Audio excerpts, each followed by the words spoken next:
Voy a hablar sobre elecciones, pero no en el estilo de estudios electorales, no al nivel micro, quién vota, quién no vota, quién vota por quién, etcétera, cómo se desarrolla la competencia electoral. Voy a tratar de hablar de elecciones como una institución en la sociedad, como una institución social y específicamente lo nuevo, quizás lo que voy a presentar, es el enfoque sobre instituciones como un método entre varios de procesar conflictos que inevitablemente aparecen en todas las sociedades. Por eso el título, como ustedes ven, elecciones como un método de procesar conflictos. Pero antes de entrar, les voy a formular algunas preguntas. Y no quiero que ustedes me contesten porque las respuestas serían algo privado, que ustedes quizás no quieran mostrar a otros, pero voy a adivinar qué ustedes contestaron. La primera pregunta es, ¿cuántos de ustedes votaron por el partido o el candidato que perdió en las últimas elecciones? Tanto mexicanos como mexicanos, no necesitan mostrármelo.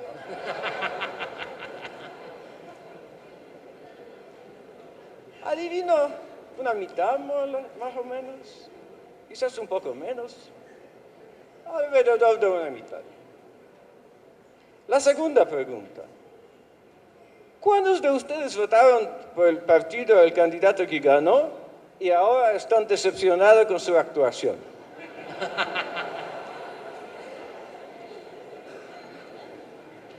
Yo pertenezco a la segunda categoría. Bien, sumemos. Mi apuesta sería que quizás 3/4 de ustedes contestaron afirmativamente a la primera o la segunda pregunta. Y ahora la última pregunta. ¿Y cuántos de ustedes esperan que en la próxima elección su candidato o su partido va a ganar y no les va a decepcionar? Y apuesto que son también más o menos 75%. Lo que me parece muy raro. Me parece extraño. Y me parece extraño porque es algo que pasa de una manera repetitiva. Elección, después elección. Yo veo mi vida personal, ¿sí? Yo veo mi vida personal, ¿sí? Bien. Es como fútbol, ¿sí?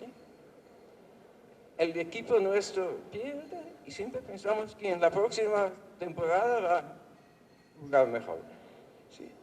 Sea votamos para el perdedor, sea estamos decepcionados con el ganador para quien hemos votado, y siempre todavía pensamos que la próxima vez esto no va a ser cierto. Me parece irracional. Y la pregunta es, una de las preguntas lo es. Creo que tenemos que responder por lo menos a 2 preguntas. Por lo menos yo voy a tratar de responder a 2 preguntas.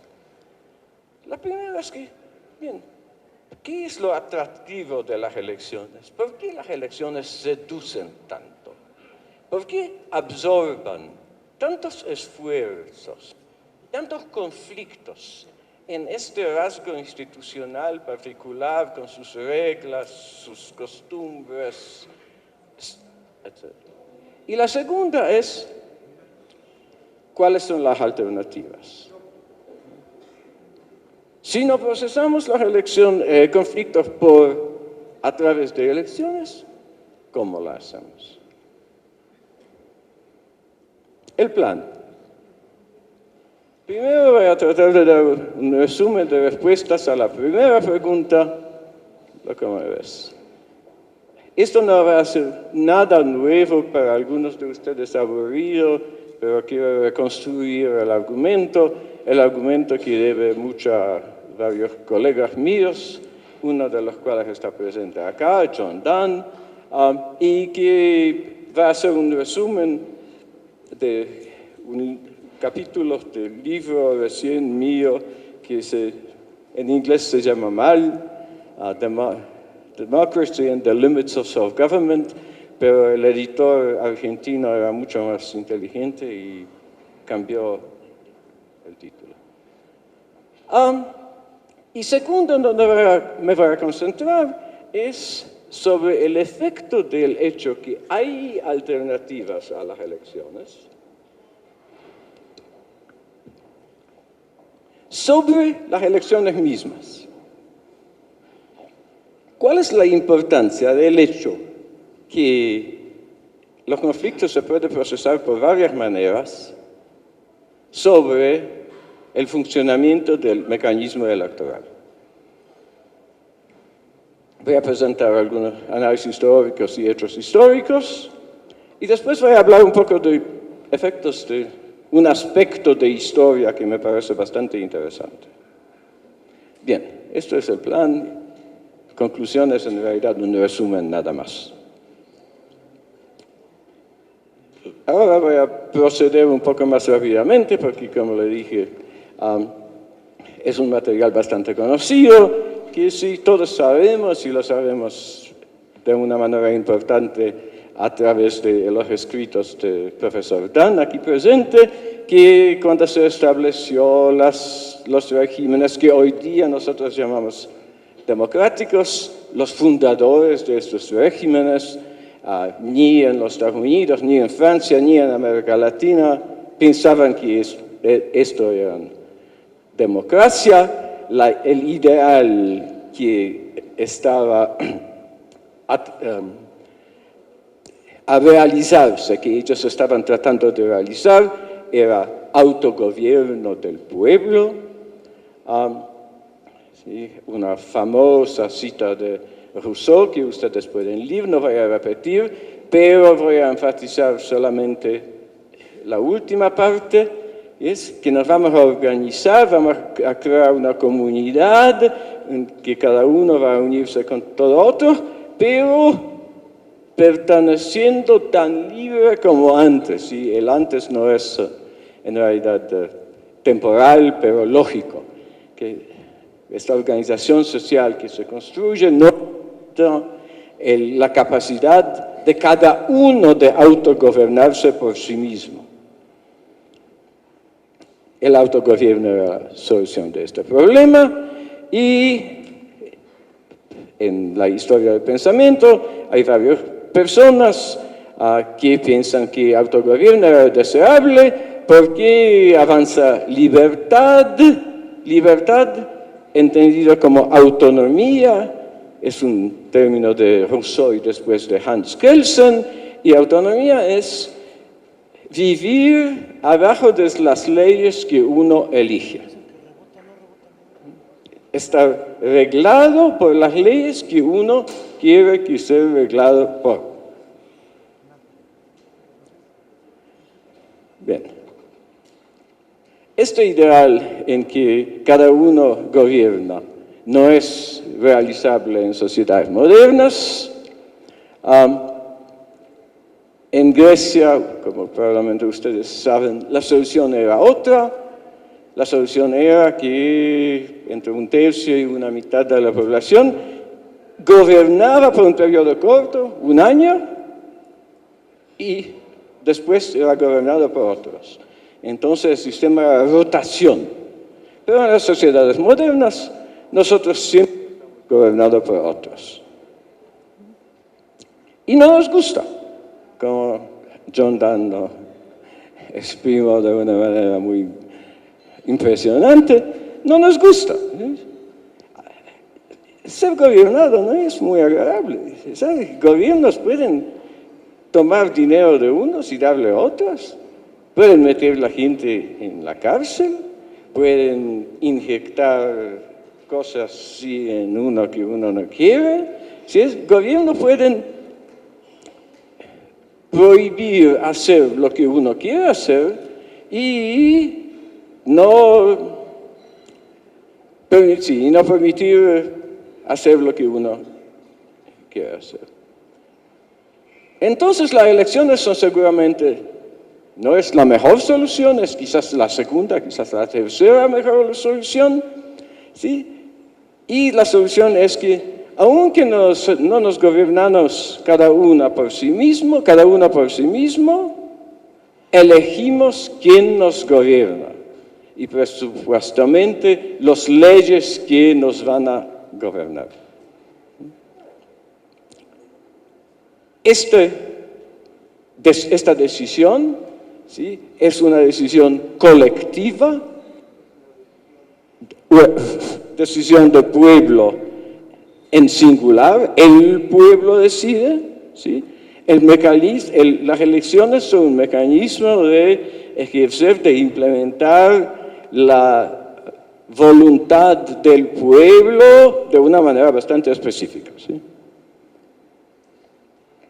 Y más, otra vez, lo bonito sobre elecciones es que podemos decir afuera, ¿sí?, y aún no tenemos que dar razones, ¿sí?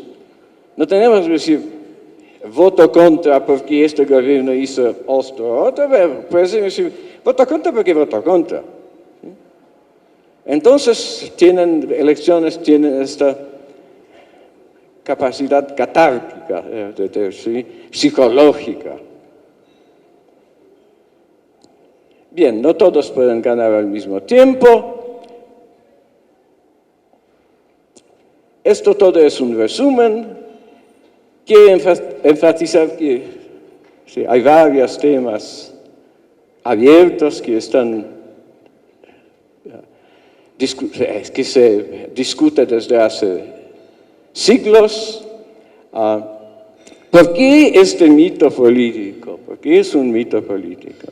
¿Qué rinde creíble este mito político que en realidad nosotros como pueblo, el pueblo, tenemos la capacidad de elegir quién nos va a gobernar y cómo? ¿Es creíble esto?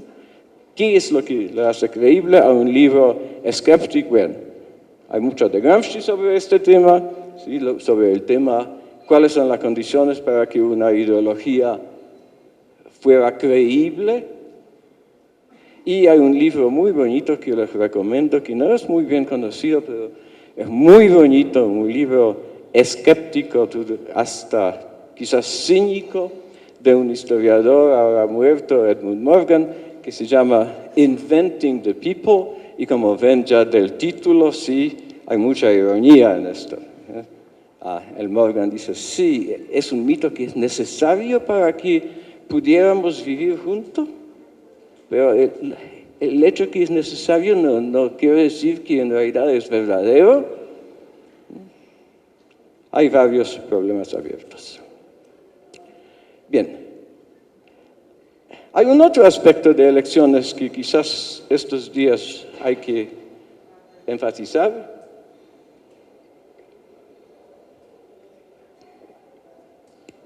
Hay varias concepciones a través del mundo que muchas veces llevan la rúbrica de non-Western democracy. Y hasta el punto que se explicó, que se hizo más explícito, esta concepción está basada en los escritos de Carl Schmitt y en particular esta definición de Schmitt, que la democracia es la unidad entre los gobernantes y los gobernados. En los escritos de los ideólogos rusos de Putin, esto aparece de una manera explícita, citan a Schmitt. ¿Cuál es el argumento? El argumento es que la esencia de la democracia es que los gobernantes hacen lo que es mejor para la gente, para el pueblo. Esa es la esencia de la democracia. ¿Sí? Las instituciones son solamente formas. Entonces podemos tener democracia sin elecciones, democracia con partido único y democracia con competición electoral. Todas son democracias hasta que ¿sí? los gobernantes hacen lo mejor que pueden para el pueblo. ¿Sí? Yo creo que el papel de elecciones acá es, bien, pero ¿cómo vamos a determinar empíricamente cuál va a ser la prueba empírica del hecho que los gobernantes gobiernan en el mejor interés del pueblo? ¿Sí? Los gobernantes siempre van a decir que lo hacen. ¿Sí? Gobierno chino, gobierno estadounidense, gobierno mexicano, gobierno ruso, todos ¿sí? dicen, nosotros hacemos lo mejor para ustedes. Y entonces, ¿cómo lo podemos testar, verificar? Yo creo que allá las elecciones son la única prueba empírica que tenemos.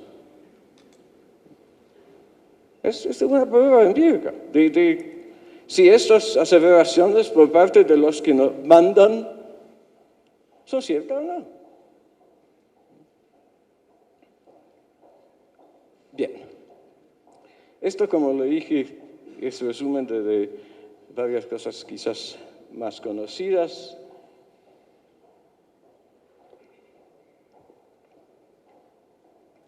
Entonces lo hice bastante rápidamente. Ahora voy a entrar a un tema, yo creo que bastante complicado, y tengo que advertirle que van a haber cosas técnicas que tengo que explicar. Las elecciones son una manera de procesar conflictos. En todas las sociedades hay conflictos.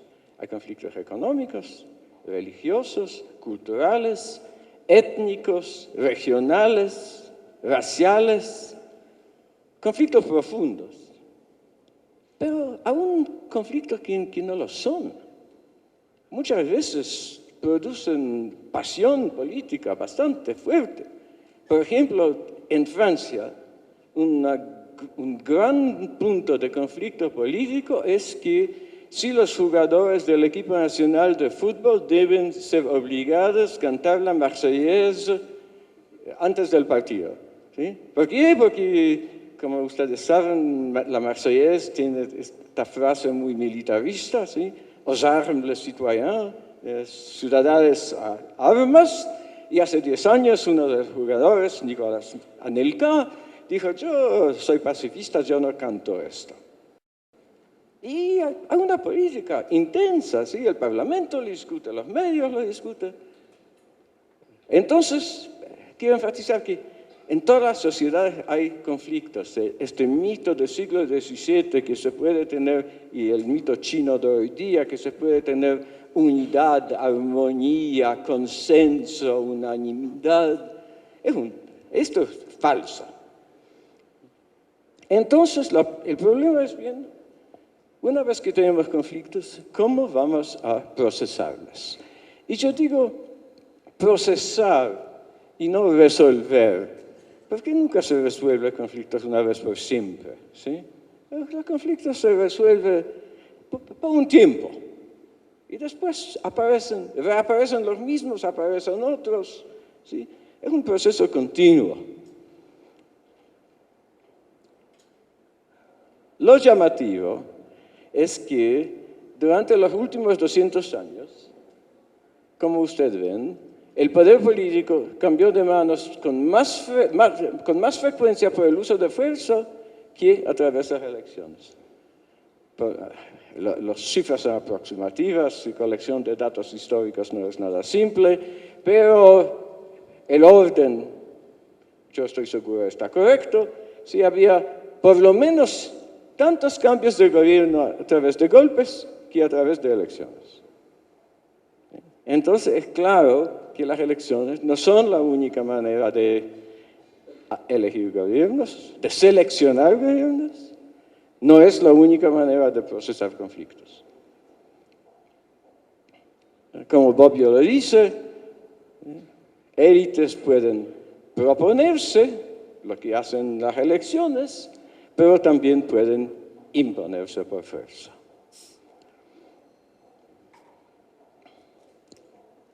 Y el punto de partida de la parte que sigue, que les voy a tratar de explicar, es que este hecho, que abajo de algunas condiciones el conflicto puede deteriorarse en un conflicto violento con uso de armas, esto sí arroja una sombra sobre las elecciones mismas.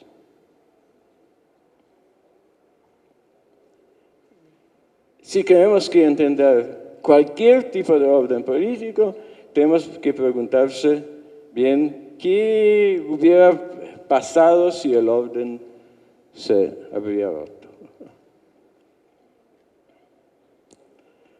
Aquí tiene un poco de datos históricos para darle un poco de contexto.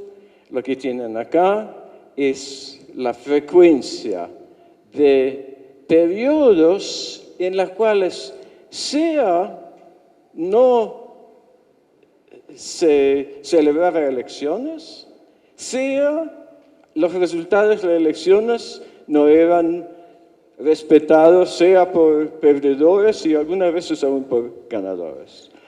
Entonces, esta es la frecuencia en el tiempo, más o menos desde 1811, de estos periodos en varios países. Aquí tienen el número de países que existían en cualquier año. Esta es la frecuencia de estos periodos en los cuales los conflictos no se trataban a través de elecciones. O si se trataba a través de elecciones, el mecanismo no funcionaba.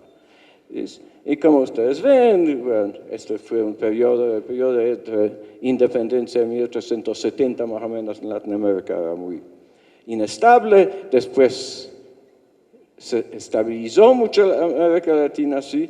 Alrededor de 1900 no había ningún golpe y después tuvimos el periodo de 30, ¿sí? Periodos de 60, 70 con varios golpes. Ahora, como ven ustedes, la América Latina es un lugar donde sí se procesa conflictos a través de elecciones. Y acá tienen el resto del mundo.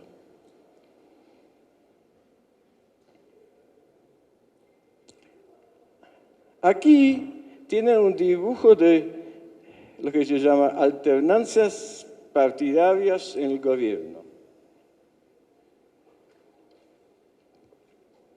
Esto es un evento en el cual el control sobre el gobierno nacional cambia entre partidos, o alianzas de partidos, coaliciones de partidos, cambia como resultado de elección.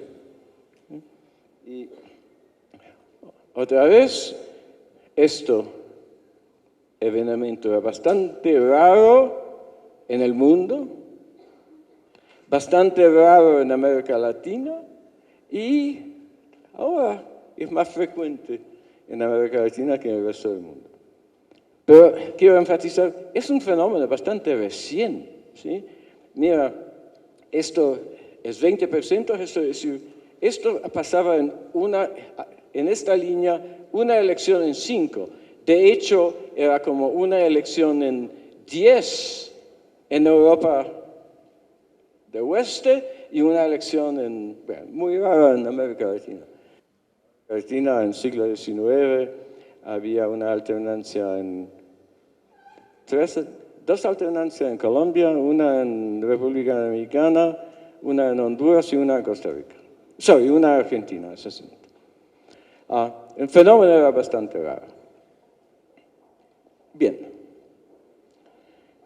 La pregunta analítica, entonces, es, ¿cuáles son las condiciones en las cuales las elecciones son pacíficas, Es decir, tanto el ganador como el perdedor obedece el resultado, y competitivas, lo defino de una manera bastante minimalista, debería admitir, a una oposición que compite en elecciones. Entonces, esto es la pregunta. La pregunta otra vez es, bien, ¿cuándo este mecanismo electoral funciona como mecanismo de procesar conflictos?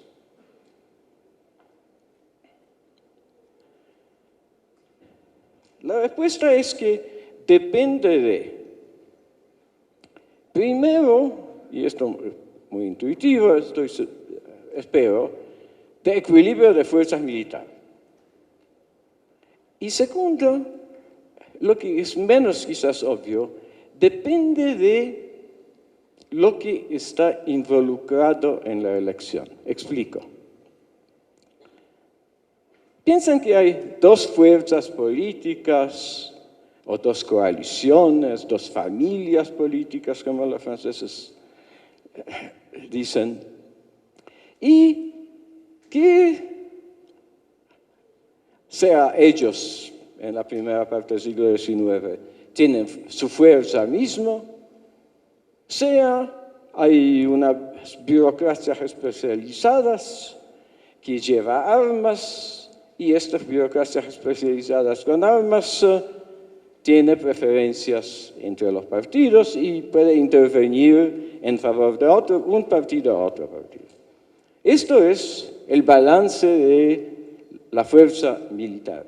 ¿Sí? Puede ser muy igual si los militares están totalmente constitucionalistas, no se meten en política, obedecen tanto victoria de un partido que otro partido. Las fuerzas físicas, las fuerzas de ganar conflictos violentos son en balanza, en equilibrio. Pero muchas veces estas burocracias armadas tienen preferencias partidistas. Muchas veces lo tienen en favor de la derecha, no es obvio a mí por qué, de vez en cuando, Perú en 68, sí, tuvo preferencia por la izquierda, pero muchas veces tienen preferencias. Y el segundo punto, el menos obvio yo creo, es que uno tiene que pensar cuánta diferencia para la gente producen los resultados de la elección. ¿Cuánta diferencia va a haber si gana un partido y otro partido?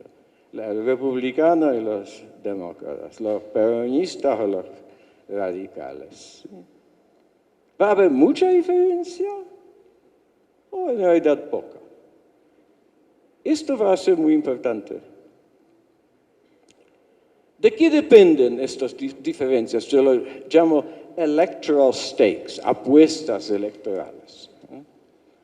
Depende de divisiones en una sociedad. Hay sociedades muy homogéneas. El Luxemburgo, lo voy a decir después porque les cito Luxemburgo, es una sociedad bastante homogénea. Y hay sociedades profundamente divididas, ¿sí?, por varios clivajes, tanto económicos como étnicos, regionales, culturales, etcétera, etcétera. ¿Sí? Y esto, en sociología política, en ciencia política, sí, el énfasis de Bendix y Racan sobre social cleavages. ¿Sí? Y para ellos, las posiciones de partidos en la competencia electoral, la formación sobre la estructuración de partidos y sus propuestas políticas reflejaban los clivajes. Yo creo que sí, los clivajes son importantes, pero lo que los partidos proponen y implementan y el grado hasta que se difieren uno de otro depende también de instituciones políticas, de dos tipos de instituciones políticas. Unos, lo que empujan o no empujan los partidos al centro de preferencias del electorado. Como ustedes probablemente saben, Se piensa que el sistema uninominalista, sí, un elegido por un distrito, single member, single district, produce más convergencia que sistemas proporcionales. Y segundo, muy importante, en las sociedades sobre las cuales pensamos como democráticas este día, en realidad hay varios tipos de restricciones sobre el regla de la mayoría. Hay instituciones que requieren supermayoría, y es decir, favorecen el statu quo, bicameralismo, la capacidad del Ejecutivo de ejercer veto. ¿Sí? Son instituciones que se traducen en el requisito que debe haber un apoyo de 60%, 70% antes que el status quo pueda ser cambiado. Le voy a decir, hay un cálculo que dice que en los Estados Unidos el regla efectivo de mayoría es de 75%. Solamente si hay un apoyo de 75% de miembros de la Cámara Baja del Congreso y el Senado, ¿sí? 3/4 de las dos cámaras conjuntas, solamente en este caso se altera el status quo, se pasa legislación. ¿Sí? Entonces hay restricciones en varios países a la regla de mayoría y hay instituciones que son claramente contramayoritarias, como las Cortes Constitucionales, las bancas independientes, algunas agencias reguladoras, etcétera, etcétera. ¿Sí? Yo cito esto para decir, cuando estamos pensando que está involucrado en el resultado de una elección, tenemos que pensar que quizás el ganador no va a poder ejercer sus políticas si estas políticas son extremas, ¿sí? Porque el papel de estas instituciones contramayoritarias es decir, no, hasta allá no puede irse, uno puede cambiar un poco, pero no más. Entonces tenemos ahora los electoral states. La diferencia es la combinación de los dos y es la misma, ¿sí? En sociedades poco divididas, bastante homogéneas, en que la regla de mayoría prevalece, no hay, y los partidos proponen políticas muy diferentes, y en sociedades muy divididas, donde hay estos intentos de reducir los stakes en elección a través de otras instituciones. ¿Cómo esto funciona? Es bastante complicado, aquí tengo que explicar.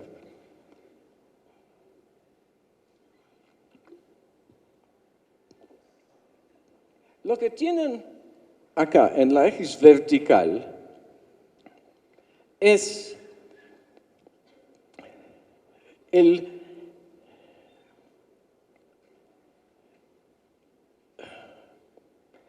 grado el rango de balanzas de fuerza en las cuales las elecciones son competitivas y pacíficas. ¿Sí? ¿Qué quiere decir este valor más o menos acá? Más alto quiere decir que un partido puede tener una ventaja militar muy grande y todavía las elecciones son pacíficas y competitivas. Si esto es más bajo, es decir que las elecciones son competitivas y pacíficas solamente si la balanza de fuerza militar es muy parecida entre los partidos. Entonces, si quieren ustedes, esto es robustness, ¿cómo se decía? ¿Debería esto en español? Algo que es robusto, robusto, ¿eh? ¿Sí? Esto es decir, ¿hasta qué punto esta institución de elecciones competitivas y pacíficas es robusto en relaciones a la distribución de fuerza militar? Lo que se muestra acá es que aquí tenemos una sociedad muy homogénea, poco polarizada, y alfa quiere decir que todo el conflicto social se procesa en las elecciones. Alfa igual a 1. Es decir, todos los extremos de la opinión pública que entran en un conflicto se presentan en las elecciones. Entonces, en sociedades homogéneas, en las cuales las elecciones procesan casi todo la diversidad o todo conflicto político, este mecanismo es muy robusto. Cuando hay mucho más división en la sociedad, lo llamo polarización, en este momento el mecanismo es robusto solamente si hay unas restricciones institucionales de sobre qué se puede decidir a través de elecciones. Todavía, si hay un rango de relaciones de fuerza en las cuales las elecciones funcionan, pero este rango es más bajo. Es decir,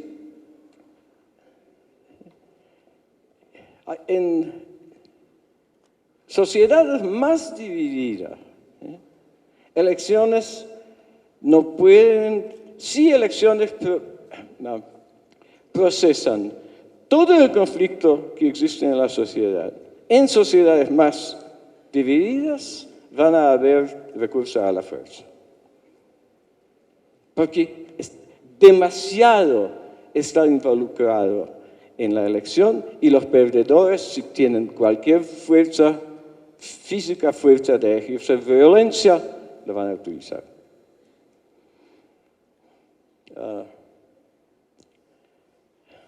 Una de consecuencias de lo que les presenté es que alternancia en poder son más frecuentes, es decir, este mecanismo funciona bien, elegimos gobiernos a través de elecciones pacíficas con ingreso más alto. Esto, como ustedes lo saben, notó por la primera vez quizás Aristóteles, pero por lo menos Lipset en 59. La explicación acá es la siguiente, que si, primero lo voy a decir de una manera técnica, después voy a explicar, si la función de utilidad es cóncava en ingreso, es decir, si un ingreso adicional de 100 pesos vale menos para una persona que tiene 1,000 pesos que para una persona que tiene solamente 100 pesos. Entonces, lo más rica que es una sociedad, lo menos importante son conflictos distributivos. El mismo conflicto distributivo, vamos a distribuir 10% de ingreso. En una sociedad rica, no es mucho. Digamos, lo siento, no importa tanto. Si vas a ganar 30,000 o 27,000 o 30 y 33, en la sociedad pobre, ¿sí? Si vas a ganar 100 o 200, es una diferencia enorme, ¿sí? Por eso yo creo que esta es la explicación por qué las democracias, las alternancias son más frecuentes y por qué el mecanismo democrático, porque de eso se trata, sí es más frecuente en sociedades más desarrolladas.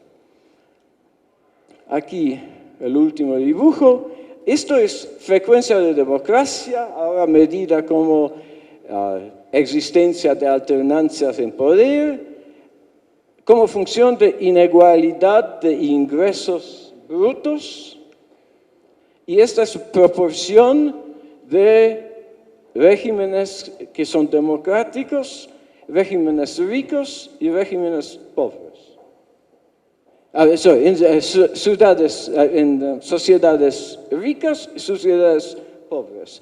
Como ven, ¿sí? Ingreso tiene importancia, pero desigualdad también. Si desigualdad es muy baja, elecciones no son competitivas, porque no hay razón de meterse en esto. Por eso les citaba Luxemburgo. En Luxemburgo había 123 años, 143 años, de 1831 hasta 1974, con elecciones libres, multipartidistas que el mismo partido siempre ganaba. Porque no valía la pena meterse. Entonces, si la desigualdad es muy baja, hay poca competición. Si la desigualdad es muy alta, el mecanismo no resiste. Porque perder, si la desigualdad es muy alta, es decir, que alguien pierde mucho y van a buscar fuerza.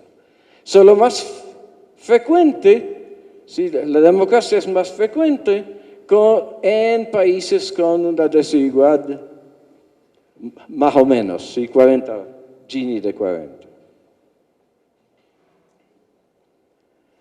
Bien, vamos a tener conclusiones más tarde, no las quiero detener más. Lo único que quiero agregar son los efectos un poco históricos. Porque una de las preguntas que aparece es, ¿por qué las alternaciones en poder, por qué este mecanismo funciona en tan pocos países? Y para convencerles de esto, piensan, ahora, los datos son de 2010, hay 68 países que nunca en su historia experimentaron cambio de gobierno como resultado de elecciones. Y estos países incluyen China y Rusia. Rusia tenía zarismo, tenía comunismo, tiene nuevo autoritarismo, nunca. Entonces, ¿por qué es? Y esta pregunta tiene otras consecuencias que le voy a mencionar en un momento. Yo creo que la razón principal es que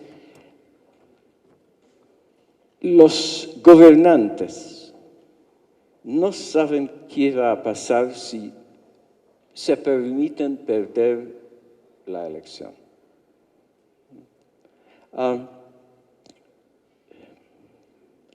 Esto viene de una caminata que tuve con un muy amigo comunista polaco, reformista, en las calles de Varsovia en 1986, en el cual en un momento cuando estuvimos caminando, él me dijo, bien, ¿sabes que el partido está pensando de tener elecciones competitivas?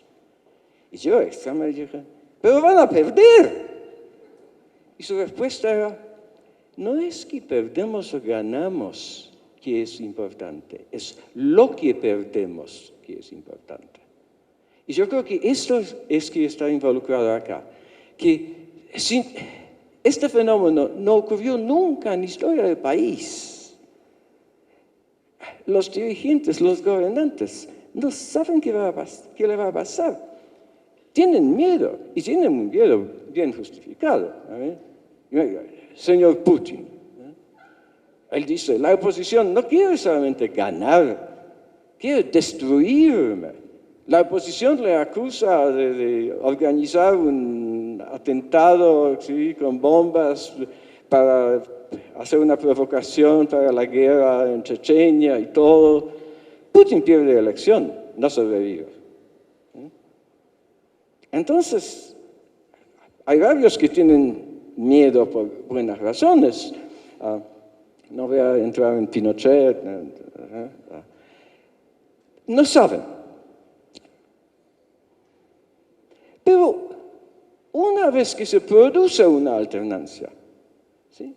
Hay un gobierno, está en poder varios años, no se permite perder elecciones, o sea, no organiza elecciones, se asegura que no va a perder.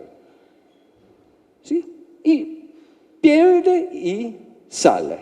Hay un nuevo gobierno que ganó. Ahora este nuevo gobierno ya sabe que el gobierno precedente era del tipo que sí se permitió perder y salió pacíficamente. Entonces, el nuevo gobierno ya tiene mucho menos miedo. Y sí, puede permitirse perder. Lo que quiere decir es que la primera vez es extremadamente difícil. Una vez que tienes la primera vez, las siguientes son mucho más fáciles. No es que sean automáticos, pero son mucho más fáciles. Aquí tienen datos.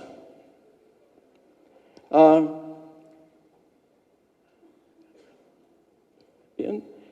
Este es el número de alternancia en el pasado. ¿Cuántas elecciones era?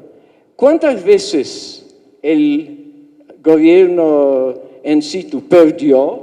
¿Cuál porcentaje? ¿Cuál era el porcentaje en que sea el ganador, sea el perdedor, obedecieron los resultados? Esto es condicional, que el perdedor de la elección respecto a los resultados, y esta es la probabilidad de alternancia. Lo único que tienen que ver es que como esta probabilidad de el gobierno pierde elecciones, aumenta en el número de elecciones pasadas en las cuales los gobiernos perdieron elecciones, la probabilidad de obedecer siendo perdedor aumenta y la probabilidad de alternancia de que el mecanismo anda también aumenta en el número de alternancias pasadas.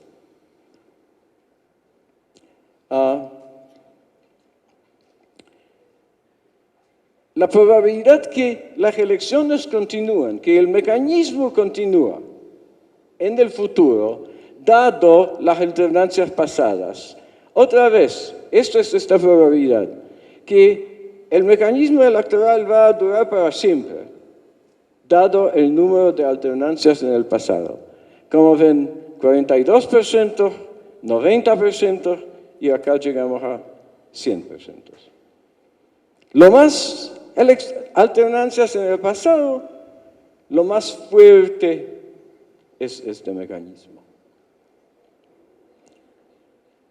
Conclusión es que las elecciones es un mecanismo que se autoinstitucionaliza. Es decir, una vez que pasa este evento de que el pueblo cambia gobierno a través de elecciones, este mecanismo es más fuerte. Yo lo llamo una avería cuando de repente hay un golpe, guerra civil, una mayor violación de la Constitución, algo. Entonces uno puede preguntarse cuál es la frecuencia de esto. Lo que es interesante acá es lo siguiente. Hay guerras civiles, golpes, autogolpes, cada 19,8 años cuando no se organizan elecciones, durante periodos sin elecciones. 24,7 cuando son elecciones sin oposición. 46 cuando se permite la oposición, ¿sí? El mecanismo anda mejor, ya sobrevive mejor, si las elecciones son competitivas. ¿Por qué? Porque la oposición, varias oposiciones, tienen la oportunidad de actuar dentro del sistema, no está forzada de irse a la montaña, ¿sí? Y 87 años, esto es el tiempo esperado de vida del mecanismo electoral si se produjo una alternancia. Entonces, como ustedes ven, sí, el hecho de elecciones mismos institucionaliza. Aunque si las elecciones son sin oposición, aún más cuando se permite la oposición, pero el mismo gobierno siempre gana.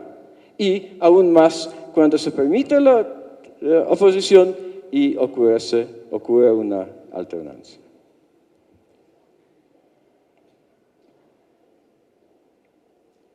Bien, esto no es nada más que resumen.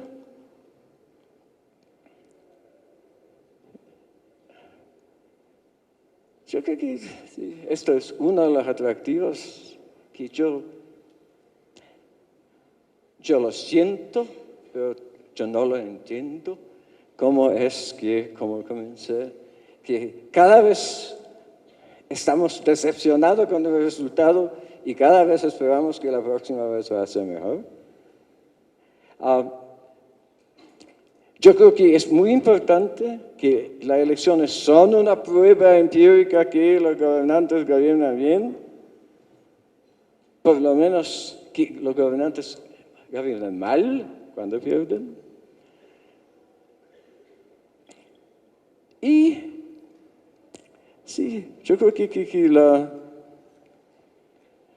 fuerza desde sirena de las elecciones, lo irresistible, es que sí, las elecciones son el mecanismo intertemporal, en el sentido que cuando uno pierde una elección, no pierde todo y no pierde para siempre. Piensas de guerras monásticas, ¿sí? En Europa, cuando se decidía qué dinastía va a gobernar un país desde ahora hasta siempre. Y había dos pretendientes a ser reyes. ¿Sí? En este momento, perder esta guerra quería decir perder para siempre. Y sí, había muchas luchas, ¿sí? Muchas guerras dinásticas. En las elecciones, si uno pierde, pierde para 4 años. Entonces puede calcular bien. ¿Me voy a lanzar una guerra ahora o voy a esperar 4 años y tener una probabilidad de ganar? Lo importante, obviamente, es que tienen una probabilidad de ganar, ¿sí? Pero para concluir con un asunto personal, ese sistema muchas veces funciona de una manera totalmente inesperada. Yo, sí, estaba muy decepcionado con el resultado de elecciones norteamericanas en el año 2000, ¿sí? Que Bush probablemente no ganó, no se sabe quién ganó, ¿sí? Pero pensaba, va a llegar 2004, él va a ir. Llegó 2004 y él ganó. La elección de 2004 en realidad ganó. Entonces, ¿sí? Otra vez estaba decepcionado. Pensaba 2008. ¿Y qué pasó en 2008? ¿Sí? Yo creo que algo totalmente inesperado. ¿Sí? Que el pueblo que eligió y reeligió Bush y Cheney, ¿sí? Eligió Obama. Tenía muchas esperanzas. Bien. Obama no hizo lo que se esperaba. Pero todavía tengo esperanzas. ¿Sí? Y yo creo que eso es la quintesencia de este mecanismo. ¿Es irracional? ¿No es racional? No, quién sabe, no importa. Gracias.